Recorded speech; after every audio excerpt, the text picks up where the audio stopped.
Une nuit suffit pour que deux chiffres, apparemment insignifiants, perturbent un ciel déjà sombre au-dessus du Burkina Faso. À première vue, la courbe semblait stable, sans signe d'alerte, mais l'intensification soudaine des signaux a révélé une situation bien plus inquiétante. Pour Ibrahim Traoré et son équipe, ce petit glissement est devenu un signal d'alarme majeur. Cependant, une question persiste. Comment ces anomalies ont-elles échappé à l'attention pendant si longtemps ? Le Burkina Faso était-il prêt à réagir à cette menace invisible et qu'en sera-t-il si ce phénomène se reproduit ?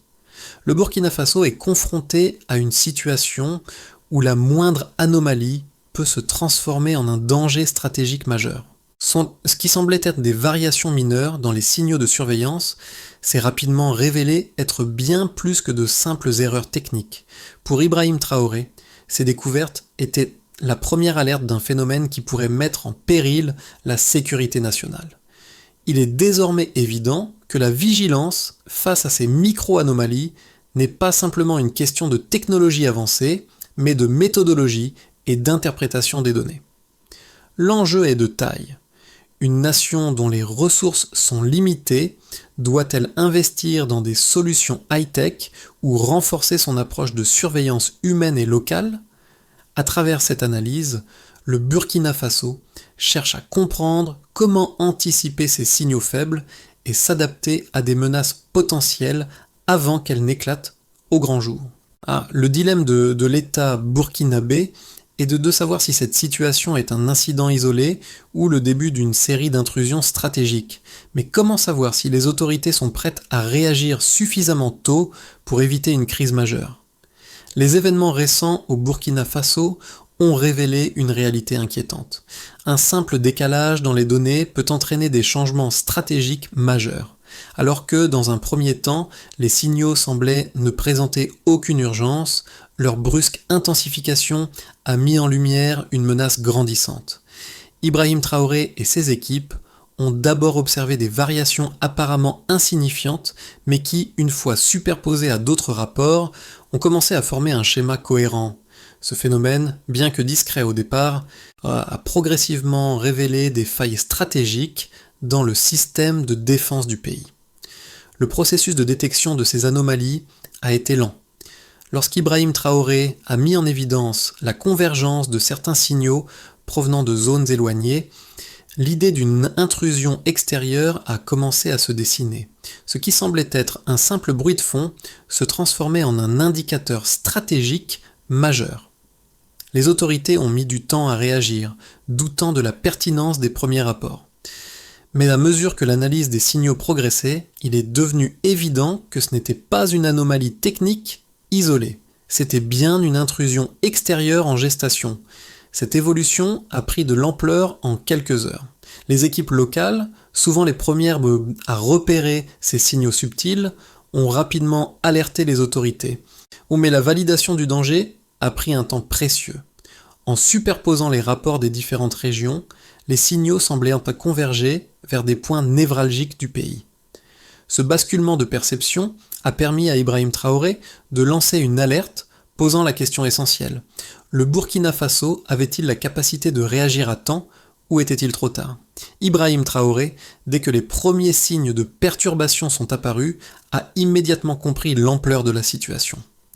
Bien que les premiers rapports aient semblé fragmentés et peu significatifs, son regard aguerri et son attention aux détails lui ont permis de voir au-delà des données isolées. Traoré n'a pas tardé à relier les différents signaux détectés dans des zones sensibles et éloignées du pays, ce qui a mis en lumière un phénomène récurrent. Cela a conduit à une prise de décision rapide et à l'activation d'une réponse coordonnée. Ce rôle décisif qu'il a joué est d'autant plus crucial dans un contexte où la réaction initiale des autorités locales a été lente. Les rapports en provenance de certaines régions ont été jugés insuffisants pour justifier une intervention immédiate. Cependant, en comparant les données et en prenant en compte les anomalies persistantes, Ibrahim Traoré a pu identifier un schéma répétitif et cohérent. Il a alors activé la première phase d'une vigilance accrue, alertant les unités centrales pour une réponse plus structurée. L'impact de sa décision a été immédiat.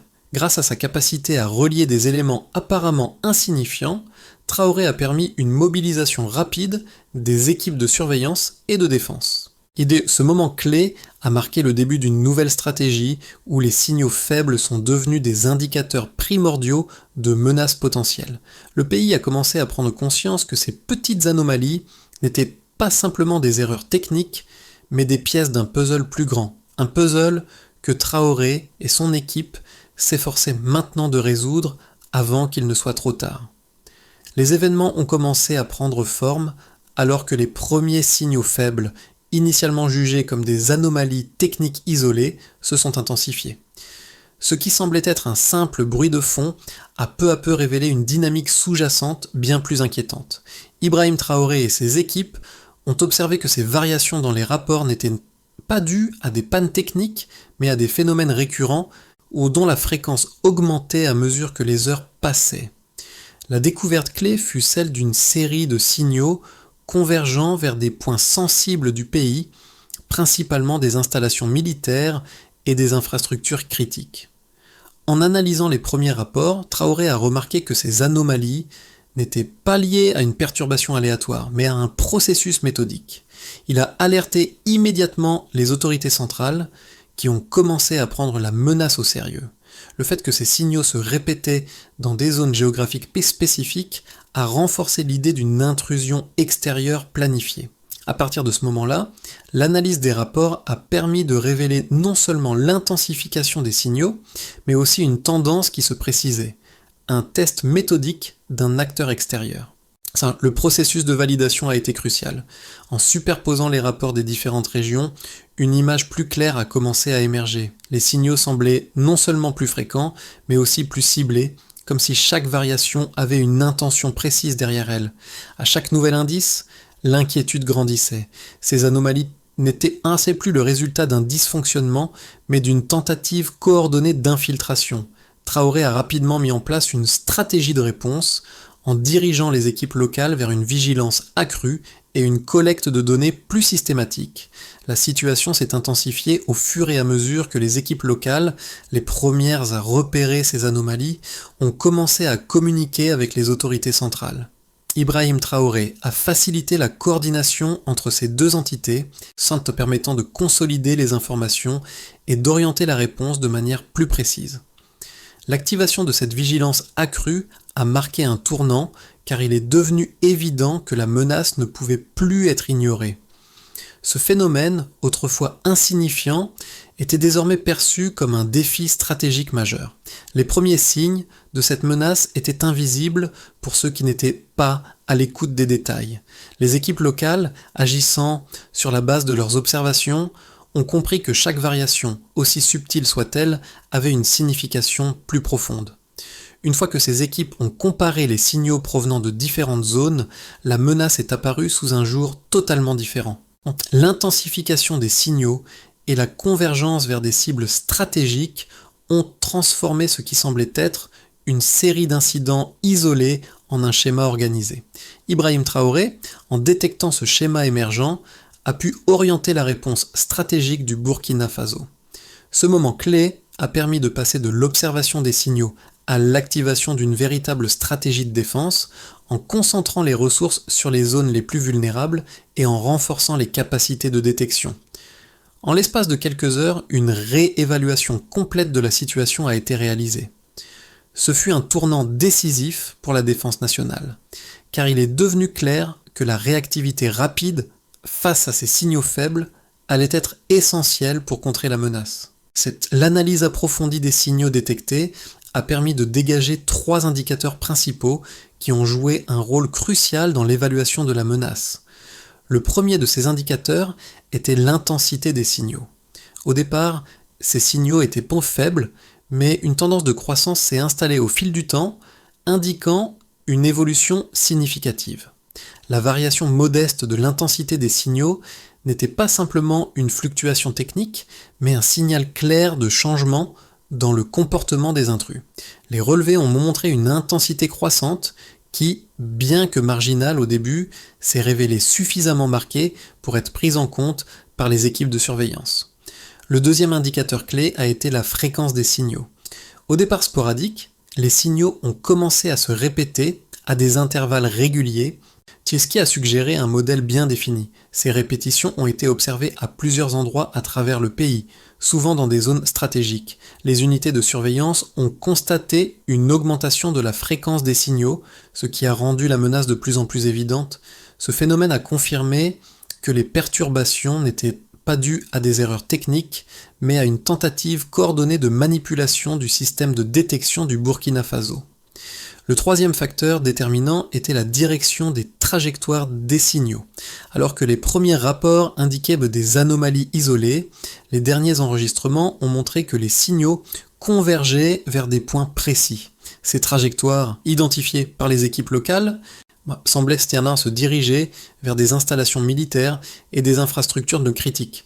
L'orientation des signaux vers ces points stratégiques a renforcé l'hypothèse selon laquelle les intrus cherchaient à tester les capacités de surveillance du pays en se concentrant sur des cibles de valeur. Ces trois éléments ont été analysés dans le cadre d'un processus de détection en temps réel permettant aux équipes de prendre des décisions rapidement. L'intensification des signaux et la régularité de leurs apparitions ont fait en sorte que les autorités centrales aient enfin pris conscience du risque potentiel. Les équipes de surveillance ont commencé à adapter leurs méthodes de détection, affûtant leur capacité à repérer des intrusions plus subtiles. Cette prise de conscience a conduit à une réévaluation complète de la situation et à l'activation de nouvelles stratégies de défense. Les preuves quantitatives ont joué un rôle essentiel pour traduire ce qui était au départ un sentiment d'incertitude en une compréhension claire de la menace. En superposant les différents rapports et en les analysant sous un angle plus méthodique, il est devenu évident que les signaux, bien que faibles au départ, formaient un ensemble cohérent et bien coordonné. La combinaison de l'intensité, de la fréquence et de la direction des signaux a permis de confirmer que le Burkina Faso était confronté à une tentative d'intrusion mesurée et systématique. Cette analyse a été un élément clé dans le processus de décision et a renforcé la capacité du pays à réagir de manière appropriée face à la menace. Au fur et à mesure que l'analyse des signaux progressait, deux points de vue opposés ont émergé parmi les experts. D'un côté, certains observateurs extérieurs soutenaient que les événements récents n'étaient qu'un reflet des limitations techniques du Burkina Faso.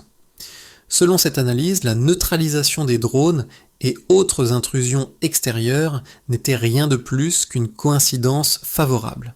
Ces experts pensaient que la réussite de l'opération ne reposait pas sur une stratégie de défense avancée, mais sur les faiblesses inhérentes des technologies ennemies. D'après cette perspective, la réponse rapide du Burkina Faso n'était qu'un accident de parcours et non le fruit d'un système de défense robuste. D'un autre côté, un groupe d'analystes plus optimistes considérait que la réaction rapide et coordonnée du Burkina Faso témoignait d'une réelle avancée dans ses capacités à détecter et contrer les menaces. Il soutenait que l'adaptabilité des équipes locales et leur capacité à détecter des signaux faibles montraient que le pays était désormais en mesure de répondre efficacement aux intrusions extérieures.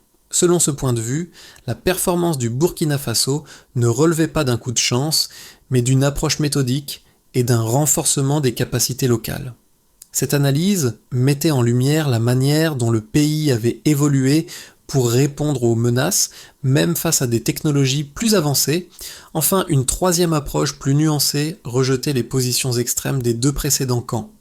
Cette analyse reconnaissait les succès du Burkina Faso, mais soulignait que les améliorations techniques et stratégiques demeuraient fragiles et dépendantes du contexte. Selon ce point de vue, bien que le pays ait démontré une capacité de réaction impressionnante, ces progrès n'étaient pas encore pérennes face à des menaces plus sophistiquées. Il s'agissait d'une victoire ponctuelle, mais la stabilité à long terme du système de défense restait incertaine. Les experts de ce groupe plaidaient pour une approche mesurée et réaliste, dans laquelle les ressources du pays devaient être gérées avec prudence pour éviter une surestimation de ses capacités. Ces trois analyses opposées montrent un dilemme fondamental. Est-ce que le succès de cette opération marquera le début d'une défense plus robuste pour le Burkina Faso? Ou s'agira-t-il d'une réponse isolée, incapable de faire face à des menaces plus complexes à l'avenir? Si le pays parvient à pérenniser ses acquis, il pourrait renforcer sa défense, mais la route reste semée d'embûches. Chaque camp met en lumière une réalité essentielle. L'adaptabilité du Burkina Faso à ces défis actuels sera cruciale pour sa capacité à maintenir sa sécurité nationale face à des adversaires de plus en plus sophistiqués. Ce qui semblait être un simple phénomène isolé, des anomalies dans les rapports de surveillance, a pris une tournure bien plus complexe à mi-parcours de la crise. Les signaux, qui initialement semblaient être de faibles perturbations techniques, ont révélé une structure bien définie et un objectif clair. Ces indices ont montré que ce n'était pas un dysfonctionnement, mais un test méthodique d'un acteur extérieur. En analysant les rapports de manière plus approfondie, il est devenu évident que ce test ne visait pas simplement à perturber le système de détection, mais à évaluer la capacité de réponse du Burkina Faso. L'évolution de la situation a entraîné une réévaluation de la menace. Ce qui semblait au départ comme un simple incident est devenu un signal clair d'intrusion extérieure. L'intensification des signaux a montré que l'adversaire cherchait à tester les failles dans les capacités de surveillance du pays. Les équipes locales, qui avaient d'abord observé ces perturbations, ont commencé à percevoir la stratégie derrière ces actions.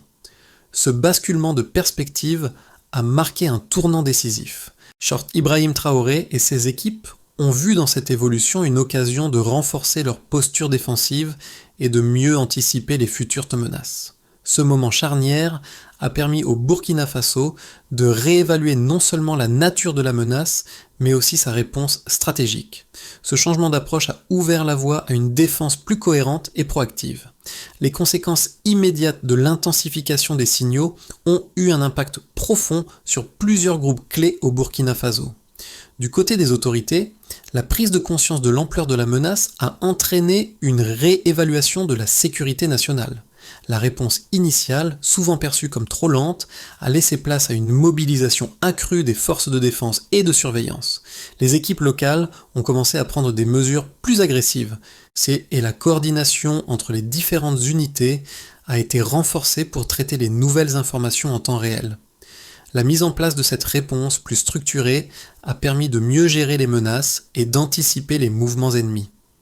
Du côté de la population, les implications étaient également notables. Le sentiment d'insécurité, qui était souvent latent mais difficile à mesurer, a pris une forme plus concrète. Les habitants ont commencé à prendre conscience du rôle essentiel de la surveillance locale et des alertes émises par les équipes techniques. Ce sentiment d'implication a renforcé la cohésion sociale et a créé une vigilance collective. Chaque individu, de l'habitant ordinaire au responsable militaire, a compris que ces observations pouvaient jouer un rôle dans la protection de la nation. Cela a donné un nouveau sens à la notion de défense nationale, la transformant en une responsabilité partagée. Les équipes de surveillance ont également tiré de précieuses leçons de cette expérience.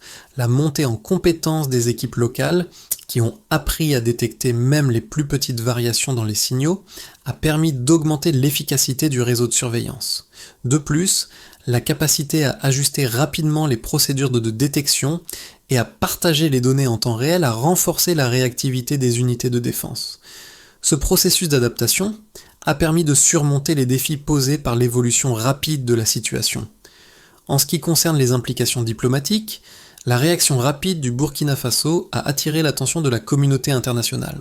Les pays voisins et les puissances extérieures ont pris note de la capacité du pays à réagir rapidement et à défendre son territoire. Cela a renforcé la position stratégique du Burkina Faso dans la région, en faisant un acteur clé de la sécurité sahélienne. Toutefois, cette victoire n'a pas été sans conséquences sur les relations internationales. La perception des capacités de défense du pays a changé, et cela a conduit à une réévaluation des partenariats et des accords régionaux. Enfin, les répercussions économiques ont été importantes. Les zones stratégiques, auparavant vulnérables aux intrusions extérieures, ont retrouvé une place importante dans le réseau de défense nationale. Les entreprises et acteurs économiques ont dû réévaluer leur stratégie de surveillance et de protection, conscientes que le pays avait désormais les moyens de détecter des menaces plus subtiles.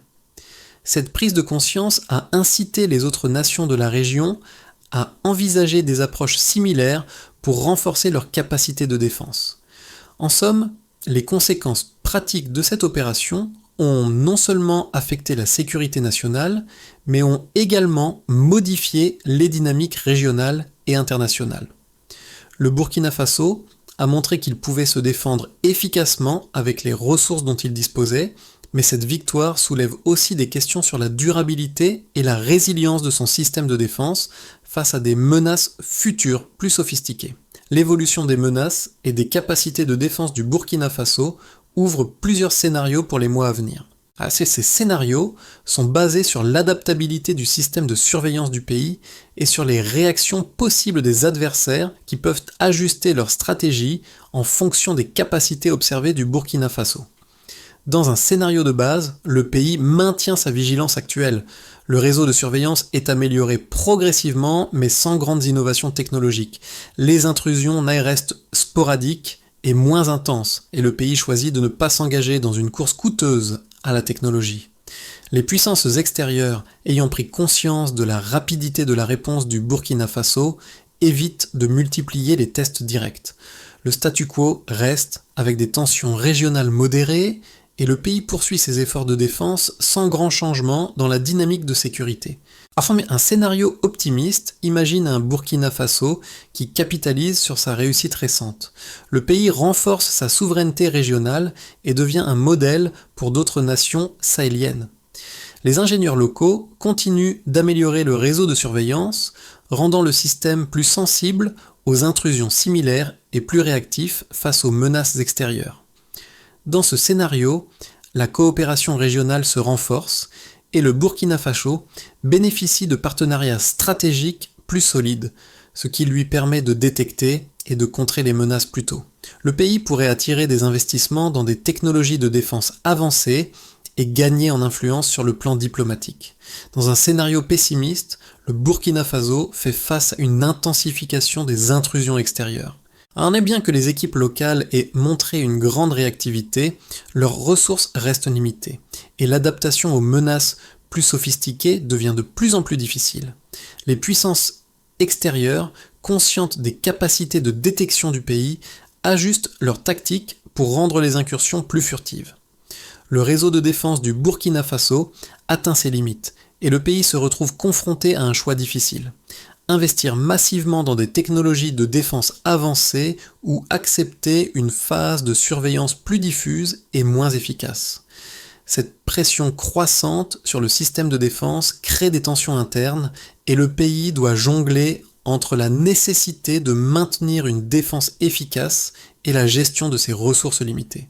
Chacun de ces scénarios présente des défis uniques. Le Burkina Faso doit décider quelle trajectoire il souhaite suivre en fonction de ses priorités stratégiques et de ses capacités économiques. Les décisions prises dans les mois à venir détermineront si le pays pourra maintenir sa posture de défense face à des menaces de plus en plus complexes.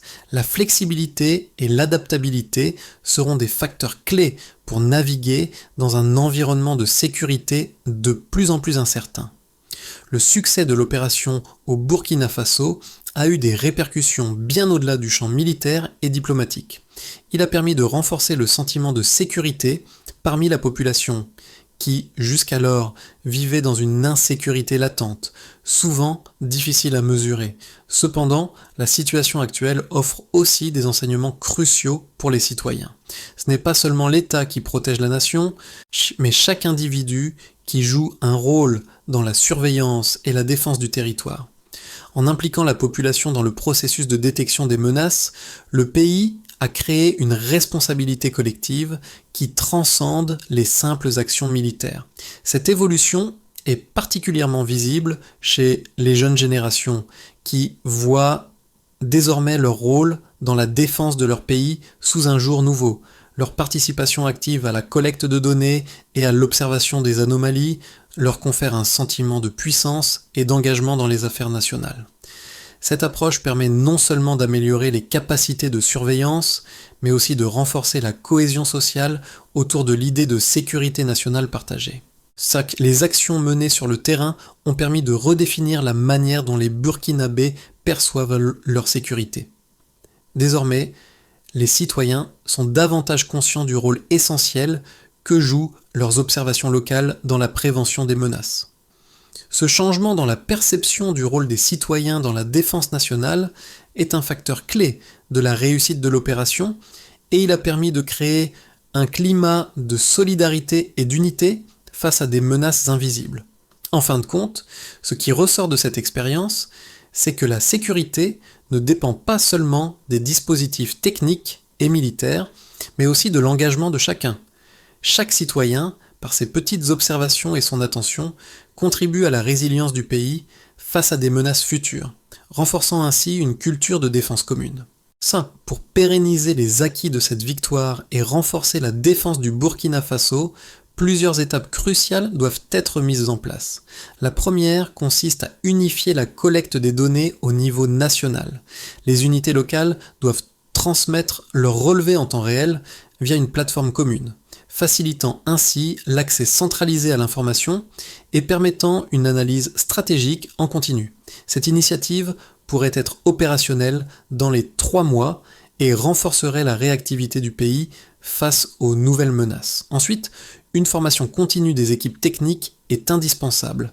L'objectif est de perfectionner leur capacité à détecter rapidement les micro-variations dans les signaux et à y répondre en temps réel. Ces formations commenceront au sein des forces armées en CM et s'étendront à toutes les unités locales.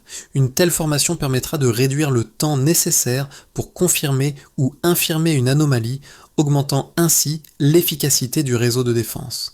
Le recalibrage du réseau de surveillance est également essentiel. Actuellement effectué de manière ponctuelle, il doit devenir une procédure régulière.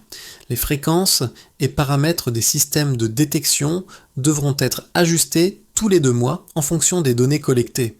Cela permettra au pays de mieux anticiper et détecter les menaces futures, renforçant ainsi sa capacité à répondre de manière proactive aux intrusions. Enfin, un système d'intervention documenté doit être mis en place pour coordonner toutes les étapes, du premier signal détecté à l'action de neutralisation. Cette procédure sera fluide et transparente, ça permettant une réaction rapide et coordonnée entre toutes les unités concernées. Ce processus pourrait être déployé en 4 à 6 mois et garantirait que le Burkina Faso soit prêt à répondre de manière cohérente à toute menace future. Ces 5 étapes permettront au pays de renforcer sa posture défensive tout en restant fidèle à une approche pragmatique, méthodique et adaptée à ses ressources. Ce qui a commencé par de simples anomalies dans les rapports de surveillance s'est transformé en une démonstration de résilience collective au Burkina Faso. La vigilance, aussi discrète soit-elle, a permis de transformer une menace invisible en une victoire stratégique majeure. Cette opération n'est pas seulement une victoire militaire, mais un modèle de solidarité nationale. Chaque individu, du citoyen ordinaire aux équipes de défense, a contribué à cette réussite, montrant qu'en temps de crise, l'unité et l'engagement de tous peuvent faire toute la différence. Le rôle d'Ibrahim Traoré a été central, mais ce n'est pas lui seul qui a assuré la réussite. C'est l'effort collectif, la prise de responsabilité partagée qui a permis de surmonter cette épreuve. Les équipes locales ont joué un rôle clé en détectant les signaux faibles, les habitants ont participé activement à la sécurité de leur pays et la coordination entre les différents acteurs a permis d'élaborer une réponse stratégique cohérente. En réfléchissant à cette expérience, il est clair que la clé de la défense nationale réside dans cette solidarité partagée. Le Burkina Faso a montré que, même face à des menaces invisibles et des ressources limitées, une nation unie et déterminée peut se défendre efficacement. Ce modèle de résilience et d'engagement pourrait bien inspirer d'autres pays dans la région et au-delà, prouvant que la vigilance collective et l'adaptabilité sont des atouts essentiels pour faire face aux défis du futur. Le Burkina Faso a démontré que, face aux défis de sécurité, l'engagement de chaque citoyen et la vigilance collective sont des atouts majeurs. Si ce modèle de défense peut fonctionner ici, il peut aussi inspirer d'autres nations confrontées à des menaces similaires. il est désormais crucial pour le pays de continuer sur cette voie de l'unité et de la résilience.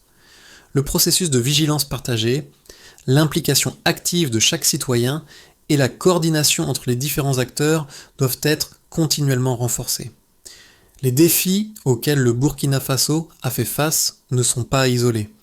D'autres nations dans la région sahélienne et au-delà pourraient bénéficier de cette approche pragmatique et collective. La clé du succès réside dans la coopération entre les forces locales, les autorités centrales et la population, transformant chaque petit détail en un élément crucial pour la défense nationale. L'avenir du Burkina Faso repose sur cette capacité à adapter ses méthodes de défense et à intégrer l'ensemble de la population dans ce processus. Il est maintenant temps de se demander comment pouvons-nous, à titre individuel et collectif, contribuer à la sécurité et à la résilience de notre propre communauté face aux menaces invisibles qui nous entourent.